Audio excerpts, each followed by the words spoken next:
welcome everyone to the final panel of the day. Thank y'all for coming out to celebrate these amazing authors and the 1-year anniversary of the store. Thank y'all so much. And so we have some amazing authors. All 3 of them are on the shelves in the bookstore. So that is something really cool because it's a collective here. We want to give access and opportunity to people, especially self-published, because it's hard to get published and put in Target and all that stuff. And so building community and helping and all that good stuff. So we're going to do our last panel, and we're just going to have, tell us a little bit about yourselves, and then also tell us, you can do a reading, you can talk about your process, your journey, and then we'll open it up for questions and answers.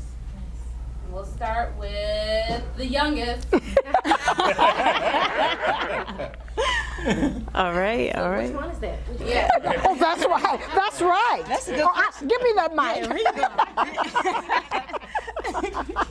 That's cute. Awesome. Well, thank you all for being here today. Thank you, Cicely, of course, for having us and having me. My name is Christa. I am the author of both Daily Mantra for Sis as well as Daily Mantra for Him, which are both self-help books for both men and women. And really, the idea came behind just wanting to be better, just wanted to be happier, just wanted to work on the inner me, and also just reflecting daily on the good things that we have going on in our life, because oftentimes I feel like, life can make it seem like you're the only one going through what you're going through. So I wanted to highlight some positives in the life daily and express gratitude for that.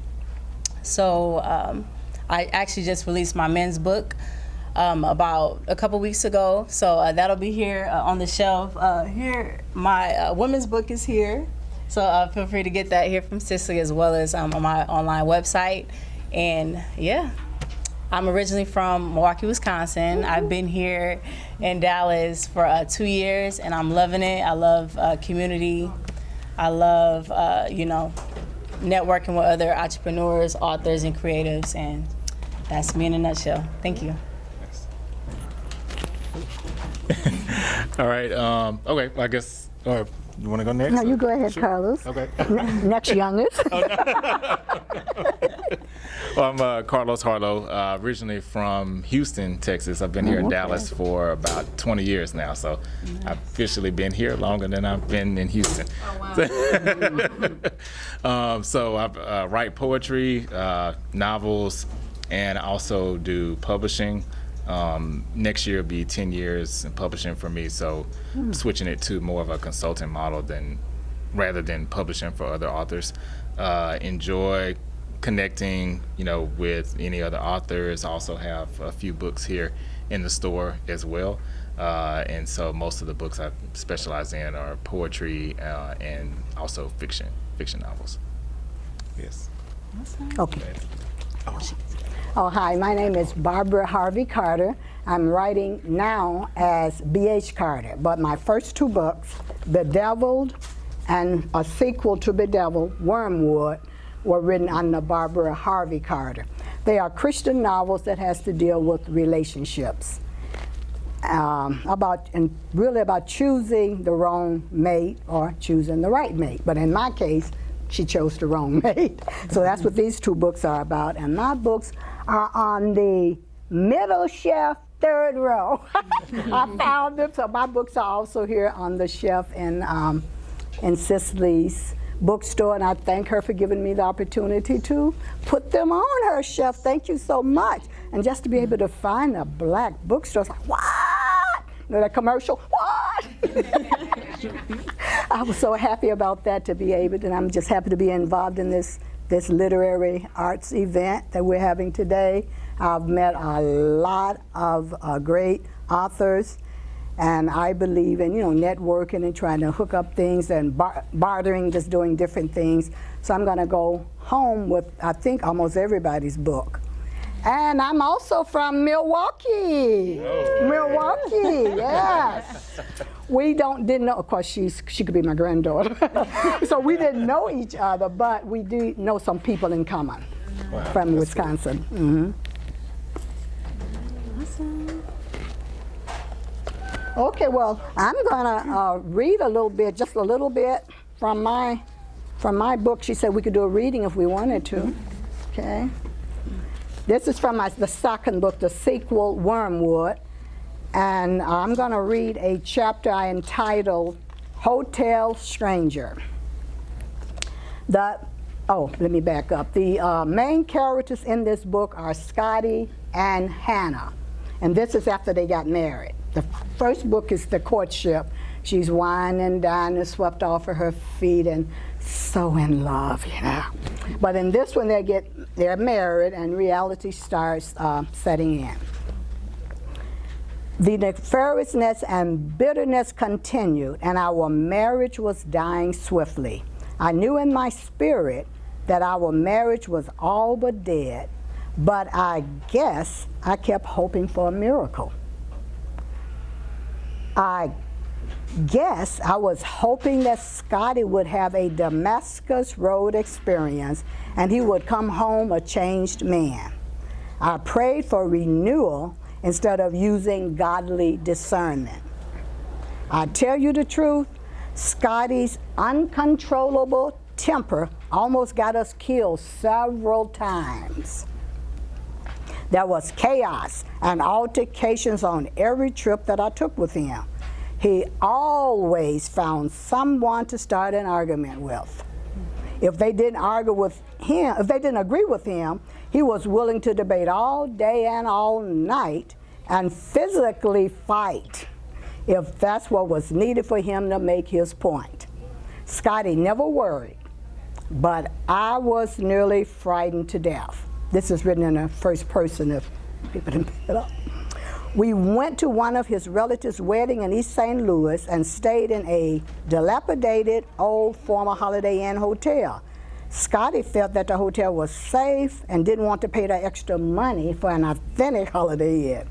All we're going to do is sleep in that room, he said. We'll be at the wedding and the reception most of the day, and we'll be checking out the day after the wedding. Why pay all that extra money just to stay in a Holiday Inn or the Radisson? But I felt safer in a well-known, reputable hotel. It seemed more dangerous in this unknown hotel, so I'll stop there. But that's just one of the chapters talking about Scotty's craziness. Thank you for sharing. Okay, thank you. I guess I'll share. Okay.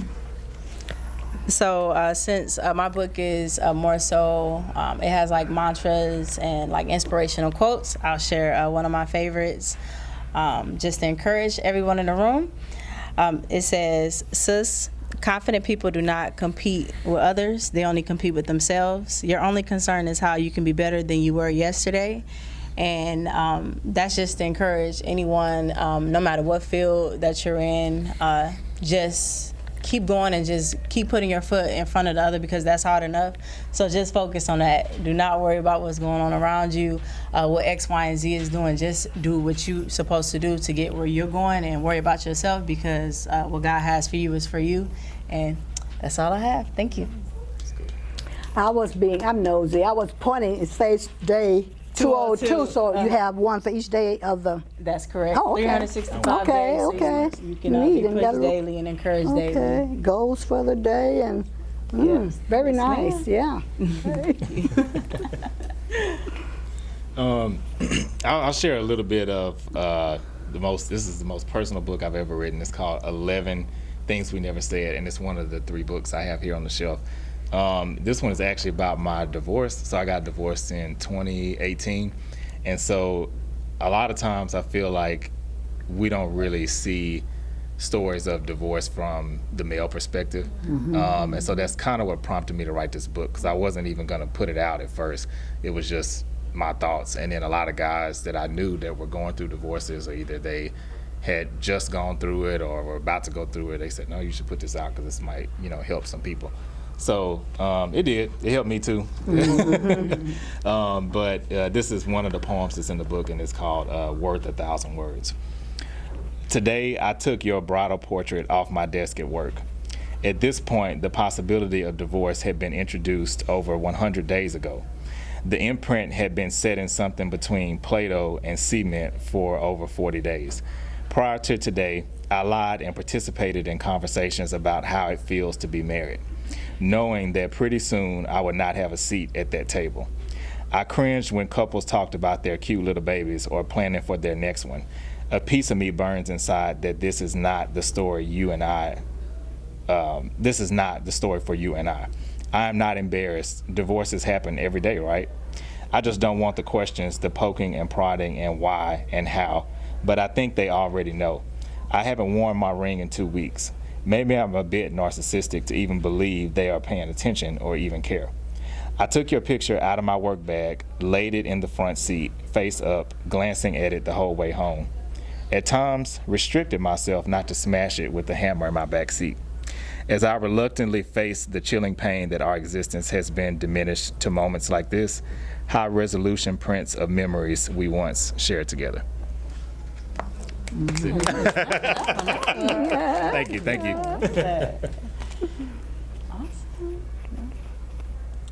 did y'all's, author journey look like starting off? What did y'all do to end up where you are now? YouTube University. YouTube. Seriously, a lot of as a self-published, I knew I wanted to go that route just because I wanted to own 100% rights to my work. So a lot of research because at the time I didn't know any authors. However, it was something I was like praying on and claiming of my life that it would happen, and all I did was I started writing, and then as I started creating, people started coming into my life, to do the things that I didn't know how to do. So really just seeing the vision, going for it, and being intentional about what I wanted, and then everything started working out the way it was supposed to. So that was my journey. Oh, okay. All right, I'll go next. I would agree. YouTube University definitely helped me too. I started, it's crazy to me because I wrote my first book in 2011, and thinking from then to now, there was information out back then, but nowhere near as much as it is now, I feel like. And then even social media, Instagram, I think was just starting, back in that time. So, or if it even existed, it might not have existed yet. So I think just research too. I've always loved poetry, so it's been a way for me to kind of manage my feelings. I tend to analyze a lot of things, and sometimes with that, I think the danger in it is you kind of compartmentalize things and you don't realize that you're dealing with it. So sometimes I wouldn't realize I was dealing with things until I write about it in a poem. And so that's what prompted me to start actually putting it in book form, because I thought, well, maybe other people are kind of going through this too, or they have these same types of issues. So that's where it started for me. And then as far as writing novels, one of my friends just challenged me and was like, hey, you should do a novel one day. And I'm like, no, I don't have patience to do character development and all that. I'm like, no, I don't want to do it. And then literally 2 weeks later, I had a dream about my first novel, Fortune Cookie, and the title, everything came to me, and I was like, okay. And it just kind of nagged, it didn't leave, and so I just did it for fun, and then just kept doing it at that point. Yeah. Awesome. Well, I went a different route. I went with Vanity Publishing. I wrote my first novel in 2008, then I did the sequel in 2011. So I actually went through Tate Publishing, where I had to pay for them to do all of the editing and the drafting and the layouts and the front cover, back cover, everything for them. And marketing, supposedly marketing, but I learned as a writer, you still have to do your own marketing. They say they're gonna market for you, but it's up to the writer. It's really up to the writer to market. So, and that's what I did with my first 2 books, but I know we haven't gotten into our next project, but my third book, that's as an editor now, I am believing God that I'm going to get an agent. But if not, I will be doing self-publishing and contacting these other authors for some assistance. You got some tips. Okay. Right, yeah, that's true. YouTubers, how are y'all doing with the marketing and what are y'all doing with that process? The marketing, he said. The marketing piece. You want to go first? You go ahead. Okay. So for me, I feel like it's always changing. So the way I think of it is every time I do a book, I always think, okay, how can I don't want to say reveal a new piece of myself, but just do something different that I didn't do the last time. So my latest book is called Trigger Point. It's a novel. And so I decided to do a podcast that goes along with it. And the podcast was limited. It was only 2 seasons. But the good thing about it was a lot of people that maybe wouldn't have been introduced to the book, they listened to the podcast, and then that kind of hooked them in for the book. So I'd say just doing like things like that and trying to think outside the box, and it's a constant battle to market. And I feel like the word marketing is so ambiguous anyways. Like you don't really, it's kind of hard to measure. Like you put stuff out there and you don't really know when it's going to stick or when it's going to hit, but it's like you have to have the content there for whoever reads it or sees it at the right time. Yeah. Yeah, agree. I would say social media, just promoting and keep like showing up for your business daily. Even when you like, whether you get 1 like or you know 50 likes, you have to keep showing up because that could get very discouraging as a business owner. So it's like just being so authentic on who you are and being like a real person on social media as well, since most people who self-publish and even if you go through an agency, you know, you're usually doing all the work anyway. So you want to make sure that people take you seriously as an author, as a business owner. So I would say showing up daily, getting creative with the hashtags on social media, participating in like challenges, asking for testimonials from your customers, people who have purchased from you, and posting them on the website, and really doing events like this, panels, podcasts, YouTube, anywhere where there's an opportunity for you to put yourself out there, even if you're not comfortable. Get uncomfortable if you want to really like make something happen. So. I agree.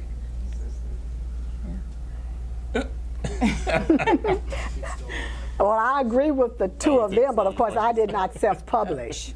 But what they said about marketing, I agree with both of them, that you've got to stay out there. As I said, I wrote my first book 2008, and it was all new, and they did not have all of the social media help, all of the groups out there. I mean, I've joined Black Writers Workspace, Black Authors.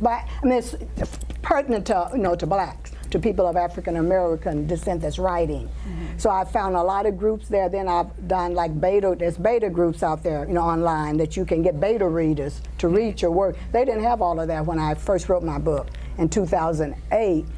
And so most of the marketing was so I had a web page that I paid somebody. I did my own through, is it Big Daddy, whatever that name is? The Daddy was. Yes. GoDaddy. GoDaddy. It just looked so Big Daddy. It looked so unprofessional. I said, I cannot put that out there like that. So then I paid someone to do, it's money. It's money. What's to build any career, any business, it takes money. So I had someone develop my web page for me. And so I got that out. And then, of course, the more you learn, as Christa said, you got to stay out there. So I'm saying all that to say I have been doing social media since 2008. And it's just now I'm beginning to build a following. Like I wasn't on Twitter before. I was basically just on Facebook, and just Facebook. That was it. But now I'm on LinkedIn, Facebook, Instagram, and Twitter, and I'm now beginning to build but look how long it's been. But I had to keep every day. I'm posting something every day. You will see me out there. My son even said, he said, "Mom, you the social media queen." So you always out there. He said, "You always out there." I said, "I gotta get out there." I said, "I gotta keep building." So my name is out there. So once my third book come out, people will know me. Well, they didn't know me in my first book because I wasn't on social media. So it's like starting from scratch. Take time, being patient. Right. Mm-hmm. As authors, we have like seasons of writing and seasons of getting our work out there and stuff. Yeah. So when you, I guess when you're in writing mode, do you ever like find it hard to get back like into like public speaking and stuff? Like how was that a public speaking adjustment on your first book? Like, or were y'all always social butterflies? Yeah. That's a really good Yeah, it is. Well, for me, once I get into the creative mode, the writing mode, I don't want to leave. I mean, that's where I want to be. I'm sure most writers, that's what we, especially if you write fiction, that's what that's what you enjoy. I love creating characters and world building and thinking about what would he do, what would she do. I mean, I love doing all that, but then now I got to leave this, or you got to edit your work. That's that's a chore, but it's got to be done. So when I have to get into public speaking, because for me, I have to get into a whole total different frame of mind to go from writing and creating to public speaking or being on a panel doing a Q&A or something like that. For me, it's a little change. I have to really get my mind all wrapped around. Okay, you're not creating anymore. You're editing, or you're proofreading, or you're now going to market your book. You're in the marketing head now, so you're doing the marketing part now. Yes. Mm-hmm.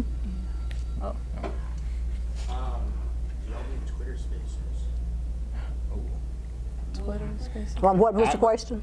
Twitter Spaces. Twitter Spaces. Yeah, I do. Okay, so Twitter Spaces, it's like essentially public speaking, but online. So you can actually socialize with people literally around the world 24/7. You have to have like, I think, 300 followers To do it, yeah, something like that. something Yeah. like that. They actually have like an entry fee, so to speak. Right. But once you have that many followers, like, I've gained, like, I don't know, 400 followers in the last couple of months. Just Oh, from wow. doing it. Just from doing Okay, Twitter let me get up there Twitter Yeah. Spaces. To get on there. If you're a poet, or they have mental Yeah. health spaces. Oh, wow. They have Christian spaces. Yeah, okay. They have nonprofit spaces. They have spaces for Wow. That's a good I'm scene. glad it's funny. I just say that people push me all the time, and I think that's a great example of what you just said, because I've been looking at Twitter Spaces and I keep being afraid to jump into it, and so now I'm convicted, like, okay, I need to do it. learn how to deliver your poems. And Okay. craft your speaking voice. Okay. Find that cadence. Okay. I found it's been really helpful for me for that. So like whenever you do like a live show Mhm. where it's like this and you read something, you're much more comfortable with it. Huh. You're not Okay. quite as like, oh, I've never read this to anybody before. Right. I've written it and people have read it, but I've never read it out loud. This is Yeah, different. that practice. Right. That's true. So it gives Huh. you that chance to practice, and it's practicing with people that, in all likelihood, you're never going to meet. Right. That's true. Unless you like really go out of your way to like set that up. But, Right. You probably won't do that. Yeah. So I highly recommend you all look into that. Huh. It's Okay, Thank I you for will. the Thank you. Right, Yes, yeah. I will. maybe time to know about stuff after I'm a poet too. But I Oh, always nice. did Okay. my life. No, No, that's that's cool. awesome. Yeah. You was on the next one. Yes. That's Sister. right. Yeah. Hey. Got another poet in the room. Right. Yes. All right. Got to get him on the next one. Oh yeah, I'll be here for a while. Yes. Okay. Okay. That's what it's about. Oh. Okay. Sure. You guys talked about, or you in the middle, you talked about it sometimes being discouraging whether you get 5 or 50 likes.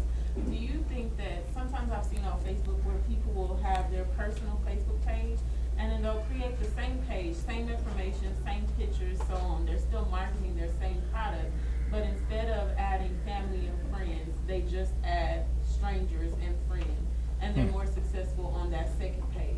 Is that something that you guys have explored? Would you recommend that, or no? Because I've heard that it's only discouraging because it's your family and friends and you expect them to like or encourage your thing. Have you guys explored that That or no? sounds really good. Definitely. I say do both. It doesn't hurt to have multiple pages. You have a business and your personal, and I think when you're a creative, you automatically expect like your family to support, which is not always the case. Yeah. And sometimes people just don't know how to show up for you. So, you know, try to give people grace with that, and you just keep showing up for your business. If that's what you believe in, you feel like it's gonna work, then you just you keep showing up, and people gonna start to show up when you show up for yourself first. That's what I would say. Oh, okay. I would say, that's, I don't know how much time we got, but that's no, I'm just playing. I'll make it short.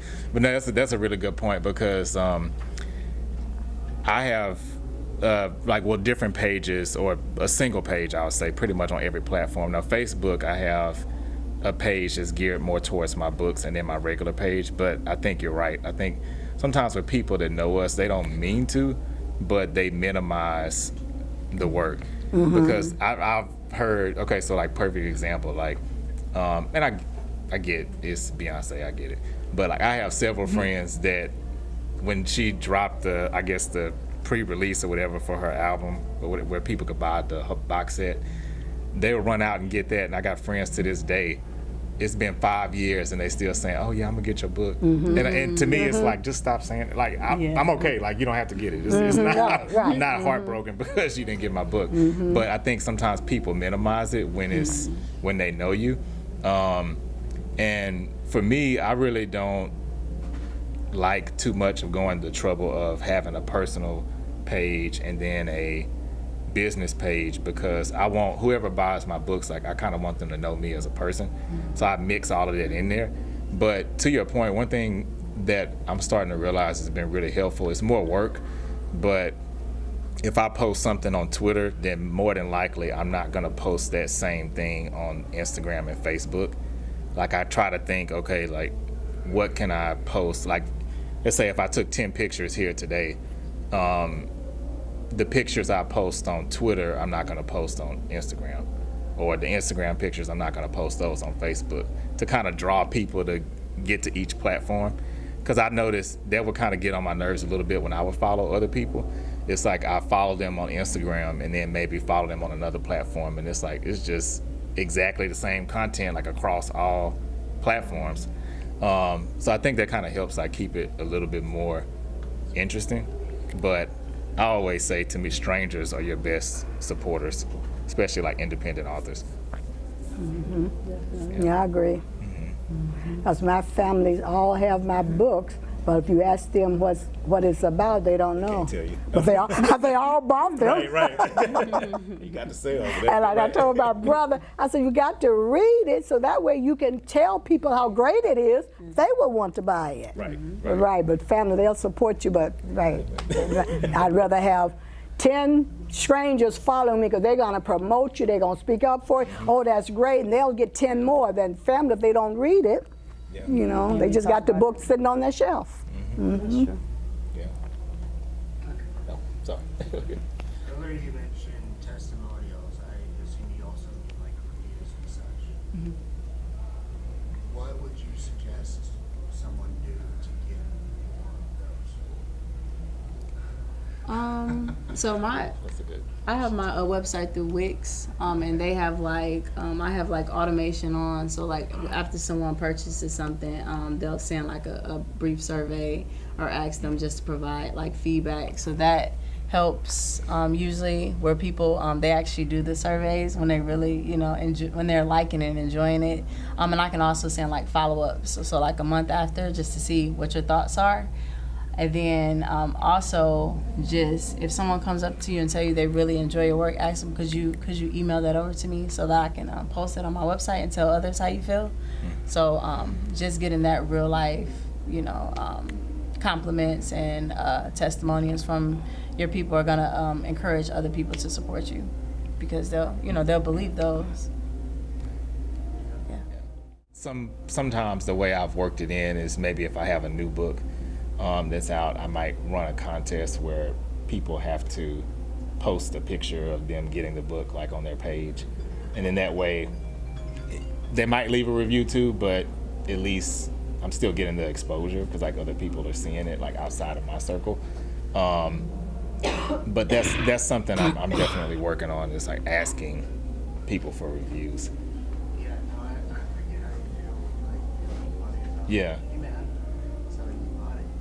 Right. Can you say? Tell me what you think. Right. But it's, Yeah. you know, it feels awkward, but at the same time, it's like, people just don't go out of their way to do it. Like, I know I actually queried book reviewers on Instagram. I was like, look, if I send you a free copy, will you review my book?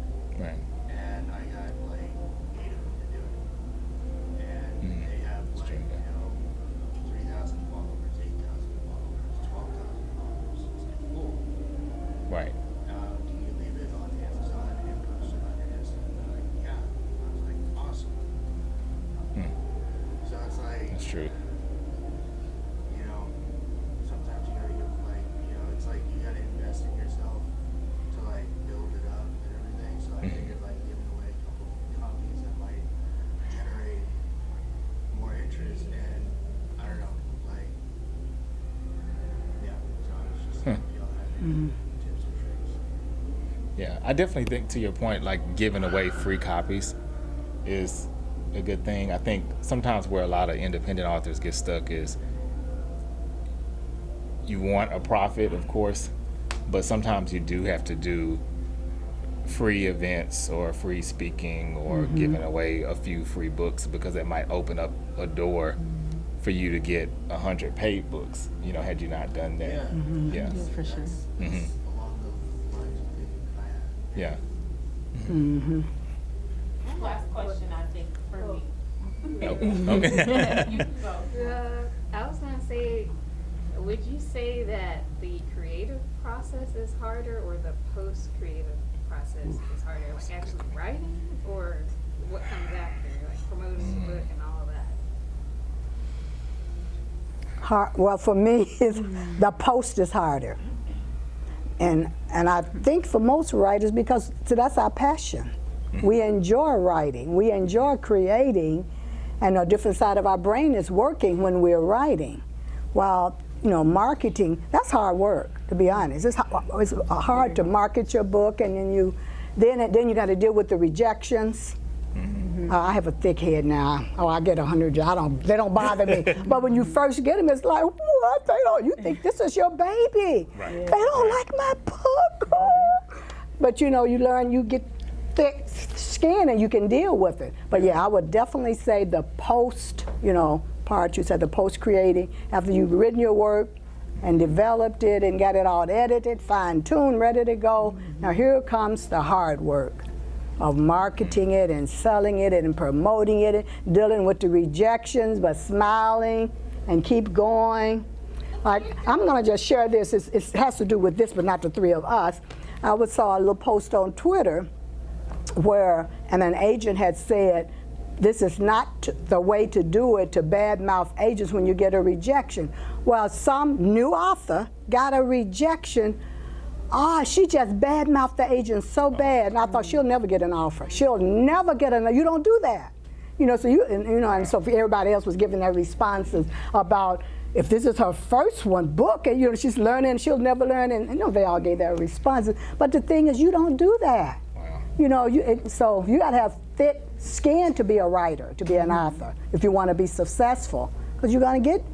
The way I look at all of my rejections, I look at them as positive. Because that has helped me to, this is my third book, helped me to improve my writing. Because if they tell me, you know, this book is not resonating with me, I'm not really feeling the theme of the plot, that tells me as an author, okay, you got to go back and tighten up that plot, make that theme clear. So once they read those first 5 pages, they know exactly what's going on in your book. I would say I don't have much to add. I would just say I definitely enjoyed the writing process more. The post process is hard, because you do have to have that thick skin, and always thinking. I think the hardest thing too for me is what's the next thing I'm gonna do to stand apart, because now people's attention spans are really short. Hey, that's true. Yeah, and it's easier than ever to publish a book now than it was back then. So now it's like you don't really need a publisher. You can just do it yourself and upload it to Amazon. So I think it's just finding ways to cut through the noise of everything else that's out there. I agree, 100%. Yeah, Well it's said. hard. Definitely the post for me as well. And I agree with what Carlos Yeah. just said, that Yes. I said the first 5 pages, he's right. Now, you know, 'cause they can read everything online, they read the first 2 sentences, they decide whether they like your book or not, from 2 sentences. Right. Yeah. And then you see we have one more question over here. Yes. So, when you're in the creative writing process, not to say that you don't enjoy it, because you're a writer, you do enjoy it. But sometimes when you're writing extremely sad stuff, you get really sad or depressed Oh, yeah, in that you do. time period. So, I wrote 2 books, and in those time periods, I was really sad writing those things. Would you, as a writer, do you say fight through it and keep writing, or respect your boundaries and just let it go for a while and come back to it later? Which would you do? I would say respect your boundaries and let it go for a while.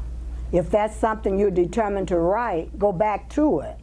But if you feel like you're getting sad, depressed because of the, you know, the story that you're writing, the theme, give it a break. Because I write women's commercial fiction. It's primarily what I write. But I made a commitment in this year that I was going to submit a short story to a contest every month for the year of 2022, and I'm on target with doing that. But I submitted a story to a contest that was fantasy horror. I don't write that. That was tough for me. So it took me longer to write that than probably my 60,000 word, you know, a novel. Right. Because I don't write that genre. So I had to really, but I pushed through because I said, I'm gonna do this. I told him, you can do this. I can do this, but I take a break. Then I would go back, because then that's total, the characters get in your head. So, yeah, I would say take a break, then go back to it. Yeah. But don't give up on it. Give yourself grace. And like you said, I think it's important that you come back and you finish like what you started, and don't let, you know, that situation like stop you from creating, because you know that can happen. And you know, you have to believe, if you have the vision, like it's supposed to be out there. So you just gotta like work towards making it happen. And if that means taking a break for a couple weeks, a month, whatever, you know, works best for you, then do that and come back and just finish what you started. Yeah, I agree too. I think part of it for me, it's about the setting that I'm putting myself into when I'm writing. Because sometimes if I'm writing something kind of dark, then in that moment I might listen to music that kind of matches what I need to write. But I've also started challenging myself too to maybe listen to music that's upbeat. Because if you have I think it's all about the outline too. Like if you have your outline set of what you want to write, then at that point you're just kind of filling in the details, and you can create this other mood around you that's not that, while you're still filling in the details, if that makes sense.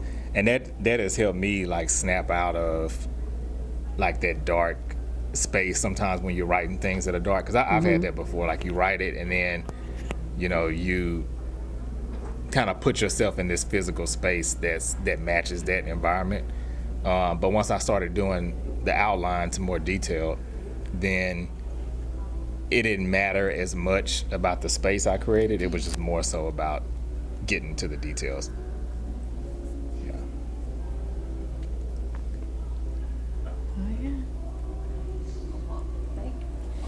Go ahead. Yes.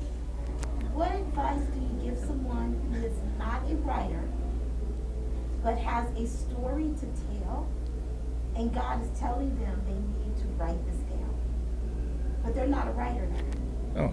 Yes. So, Oh no, go You ahead. wanna take No, you go. Yeah. I was just gonna say, if you're not a writer, there are so many resources out there that can be inexpensive as well. Like I'm not sure if you're familiar with Fiverr, but that's a good space where you can actually talk or like hand write it, or you can speak and they'll type it up for you and then edit. They got people do different jobs from all over the country, where you can make that happen, as well as create your cover. And really, if you feel this is a vision from God, like He gonna start to like put people in your life to make it happen.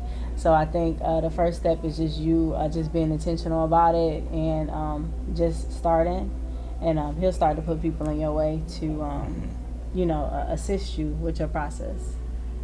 So, yeah. None of us were writers until we started writing. Yeah. That's right. I'm a nurse by profession. So, I mean, so Wow. That's writing is totally like Dang. a whole different area.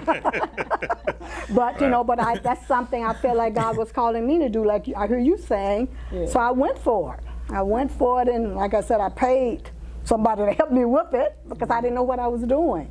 But I would say like what Christa said, yeah, write, and none of us were writing. Something else I wanted to say. Oh, there are groups out there. Do you have pen and paper with you? It's called Bardsy, B-A-R-D-S-Y, and Booksy. Maybe you can remember that. Yeah, you go online, Bardsy, Booksy, B-O-K-S-I-E. You have to join, but it's free. And you can just write stories. They let you just upload stories. And you can get feedback from them. And that way it's less threatening for you. So just write a page, and it could be 500 words or something. Don't even be that much. Maybe your first page, upload it. Then that might help build your confidence. You kind of see what type of feedback I get from these other writers out there. And it's mostly new writers on these sites. Okay. Yeah, I agree. I was going to say the same thing. I think that that audio method that you mentioned, Christa, I think that's really powerful.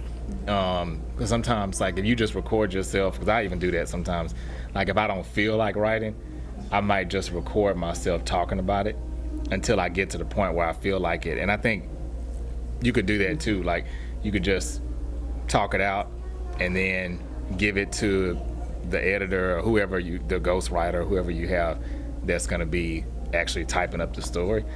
And I mean, you'll be amazed that if people that do that for their profession, they can take 5 minutes of you talking and really turn it into a lot of pages. Like, I'm sure you've heard of James Patterson, right? Who hasn't? Well, James Patterson does a lot of collaboration with other authors. So a lot of the work he don't even write himself. But of course, he's the last eyes on it. But yeah, so once you get to that point, collaborate with other writers. Get a ghostwriter, as Carlos said. Thank you. Well, thank you all. Thank you. Thank you.